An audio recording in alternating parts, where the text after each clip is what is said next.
Mheshimiwa Spika, mimi binafsi kwa niaba ya watumishi, sisi ni washauri wa baraza la madiwani. Waheshimiwa madiwani walioko mbele yako ndio wafanya maamuzi, ndio wenye halmashauri yao. Sasa tukuahidi kwamba tutakwenda kushirikiana pamoja kati ya sisi watumishi pamoja na waheshimiwa madiwani kushauri vyema na hatimaye kuweza kufikia ndoto za halmashauri ya jiji la Dar es Salaam.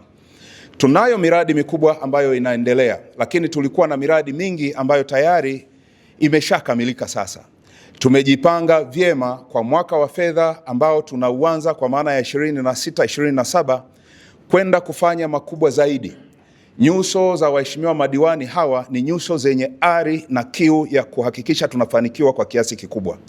Tukuhakikishie, pamoja na kwamba muda wako ni finyu sana wa kuja mara zote kwenye vikao, lakini maslahi ya wananchi wa Ilala, maslahi ya wananchi wa jimbo lako na maslahi ya wananchi wa majimbo mengine tutayasimamia vyema. Changamoto hatuna changamoto ndogo kwa wananchi, wala hatuna changamoto kubwa. Changamoto zote sisi kwetu tunazipima kwa uzito ule ule, na hivyo kuhakikisha kwamba sasa wananchi ndani ya jimbo la Ilala, wananchi ndani ya halmashauri ya jiji la Dar es Salaam tunawahudumia vyema.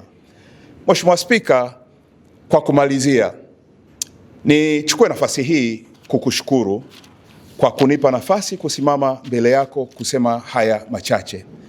Ni ahadi yangu, ni ahadi yetu sisi kushikamana na kutenda haki kwa wananchi wa Ilala.